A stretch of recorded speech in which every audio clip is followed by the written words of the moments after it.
Hey everybody, Neo Reality Entertainment is back on WrestleVerse, and but you're probably wondering, wait, but the show's not on the air. How do you know what's gonna happen and whatnot? Well, since it was taped, yada yada yada. But there's a reason why I'm talking about this match right before it even happens. One, spoiler alert, I'm gonna talk about stuff. So if you want to get out of this video now, I don't blame you. Come back after the video if you wish. But I will say this. This is a great opportunity for me to discuss this match because I was at the show. I was on AEW's Wednesday event and I saw Dark Elevation. I saw Riho versus Yuka Sakazaki. Darn it. I was pronouncing it in my head and I was having it being read to me in order to get an understanding to it in a video, and now I lost it. Yuka Sakazaki. Yeah, that's it. So, I saw this match, so I have a degree of knowledge for this before the show happens. And the reason why I also want to talk about this is because because there's something else I wanted to bring up. I'm worried that they're going to edit this match down because of how long it was. It actually lasted a little bit longer than you would expect for the AEW Women's Division and whatnot. I'm worried that they're going to edit it down because they did this before. They had to edit down Eddie Kingston versus Daniel Garcia. So you saw the match on AEW Rampage. It was 11 minutes long and it was a banger. Yeah, that's what the TV continuity tells you. The reality is, the match was actually 22 minutes long, and it was an even bigger banger. So, we're kind of in the situation where, oh dear, we're stumped. And here's the thing, this is an opportunity for AEW. Like, I'm like, you could also make the argument they could do this for their eventual streaming platform deal, since I'm pretty sure they'll be on HBO Max down the road if their partnership continues in the wake of the merging. And it does seem like that the partnership will continue, especially given that, well, AEW has a third show in development going on for TBS. So, props to that. And they even said reportedly that the only way you could get AEW canceled right now on Warner Media programming is if the executive who gets in charge of that stuff after the merger is a really anti-wrestling fan. So basically, they were a really hating wrestling kind of guy. So let's hope that doesn't happen. And let's hope this merger ends up better for the company than the last company that went through a merging process. So anyways, fingers crossed on that. So I've been worried for the last few days after I saw this match on Rampage during the tapings that this would be cut down a little bit because the match went longer than I expected it to be, and AEW did this with Daniel Garcia and Eddie Kingston. If you think they do that for a big match like that, imagine what they'll do for the qualifying match for a women's division, considering how much fans have complained about AEW's women's division for the last several years. Despite its increasing improvements in talent diversification, and I'm loving the attention to focus to show how much Japanese women wrestling is such a great sport, because the other company wants to go ahead and make every Japanese character a stereotype or a very, very, very, very, very, very dumb foreigner. Or in Vince's case, anti-American. Because that's like his three ways. He either goes stereotypical for the Japanese, he goes anti-American for the heels, or they are just somehow very stupid. Except this is not Soviet Russia, this is not World War II anymore, but Vince is still stuck in that mindset. Well, that's a different subject. You can see how he has treated Asuka in the last few years alone, saying, well, she doesn't speak English, she needs to learn the American language to get push. No one will go for that. So, yeah, got myself a haircut that same day, so I'm glad about that. I've been down with a cold since Sunday, so that sucked. I almost risked having to miss AEW Ooh, after I spent a huge amount of money on this, so I would have been really pissed. So anyways, Yuki Sakazaki and Riho, they actually have a past history. Continuity for the win! In fact, Yuki hasn't been seen since 2021 on August 2nd, while Riho was out of action due to a collarbone injury after her match against Britt Baker for the Battle of the Belts inaugural event. So that sucked. And yeah, they have a history with their time in the Japanese wrestling scene in Japan, where the two women battled over the Princess Tag titles during Yuki's previous two reigns. And in that first championship fight, it was actually Yuki's partner Mizuki who teamed up with Riho. So yeah, they're establishing the continuity they've had in Tokyo Joshi Pro Wrestling promotion, and yeah. When this match finally happened, I was excited because I like Riho. She's awesome, and especially who wrestles for so young. And Yuki Sakazaki is pretty damn good. When we saw this match, me and my mother, we went there, and I had captured some pictures, saved them on my phone. The reason why I have not published any of the details and whatnot is particularly because I did not want to spoil AEW shows. So that's why this video is premiering at 5:30. And I've also given you the disclaimer to come back when you see the match if you want to check this review out. So yeah. This was a pretty good match, and I think it's more amplified than the fact I saw it live, and I love this vibe I got with it. Also, by the way, I wanted to mention this. Nyla Rose took on Sky Blue, not in a dark elevation match. They called it a Baltimore elevation match, so we got our own pretty much private match for us, I hope. Yeah. So, yeah, they've actually had a history with each other in AEW, not just in the Joshi Pro Wrestling promotion.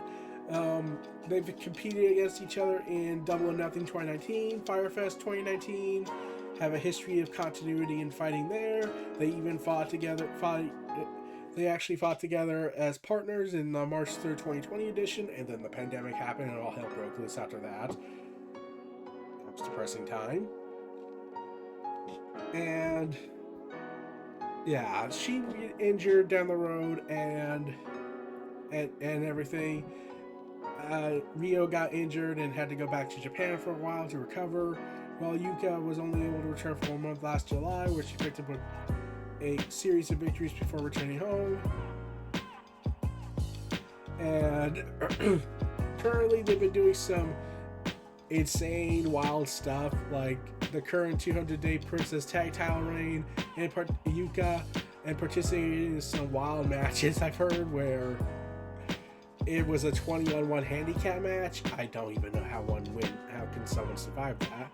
A fatal 5-way falls count anywhere match. Sasaki never stopped fighting since AEW's fans last saw her, and Riho was her, and this is her first match back. So, like I said, this is a pretty good match. I am worried that this will get cut a little bit, get some edits into it in order to, fulfill network obligations, which is why I have been the advocate lately since the match with Bryan Danielson and Minoru Suzuki, a match I sadly for some reason forgot to never talk about, and I've been meaning to. I've been advocating that they should start producing a special 1 hour, they should move the shows to live. I know that might be a little stressful for some, but I feel like this would be a beneficial tactic in order to convince people to pay a ticket to watch the show live, the first half of the show, and fulfill network obligations, just like they did back in November. I feel that they should do this.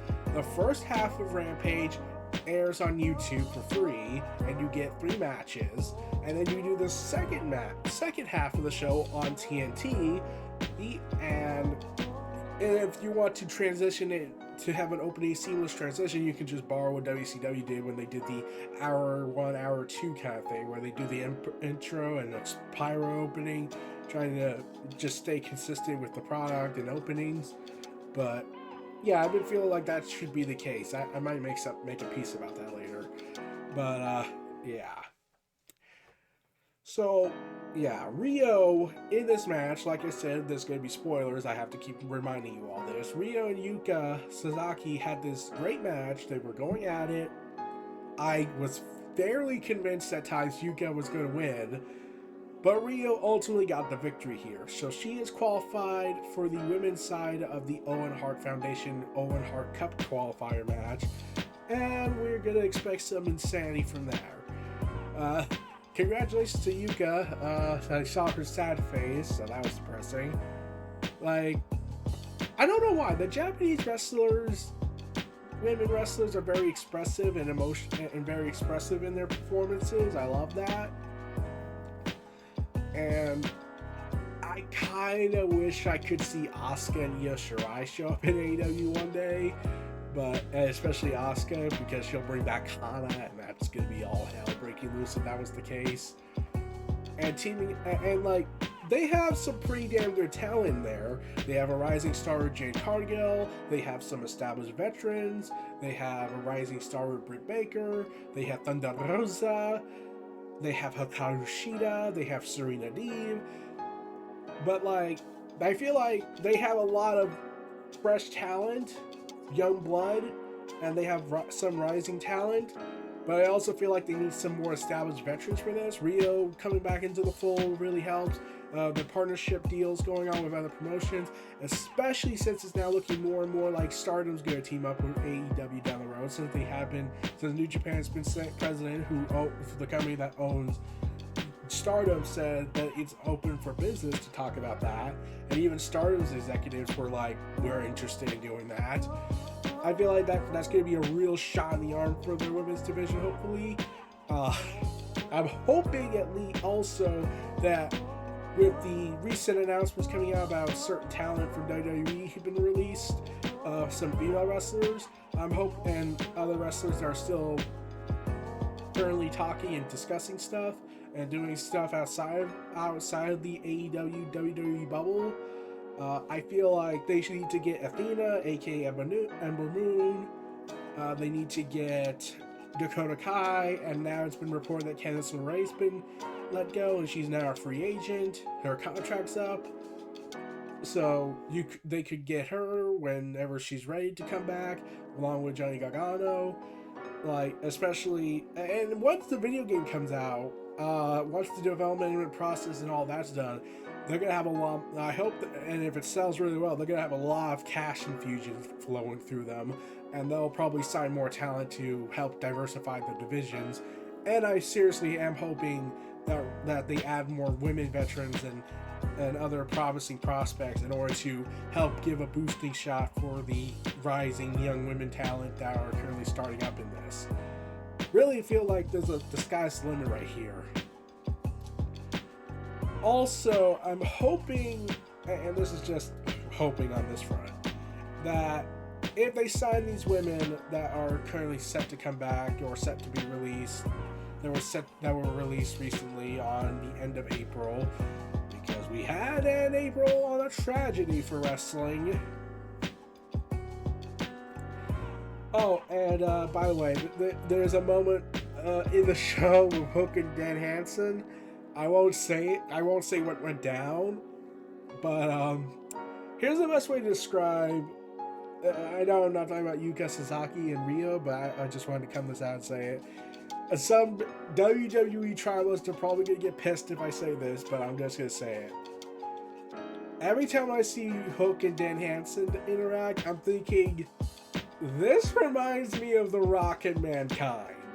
You got the cool, calculated, action speaks louder than words Hook, being The Rock in this sort of aspect, and you got Dan Hansen being this weird, loving, fun-loving guy being all weird and everything. It's like, oh god, this is The Rock and Sock Connection all over again. Like, I could just imagine that Hanson's taken out backstage and Hook's like,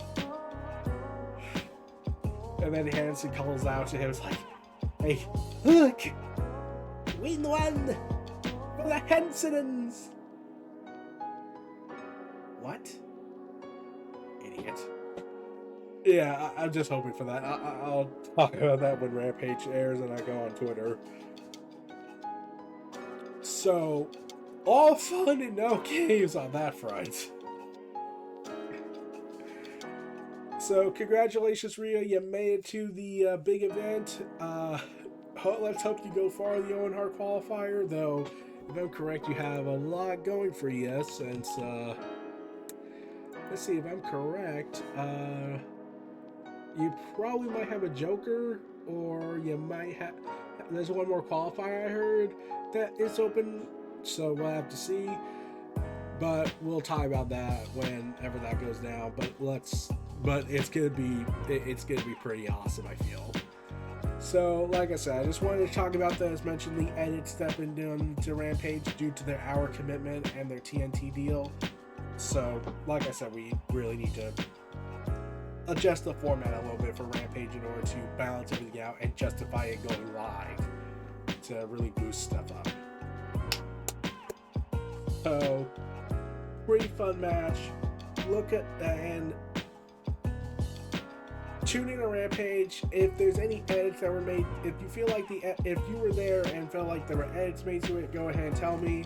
I'm gonna hang out with my buddies if we are able to get together, because it's gonna happen early, 5:30 Eastern Standard Time.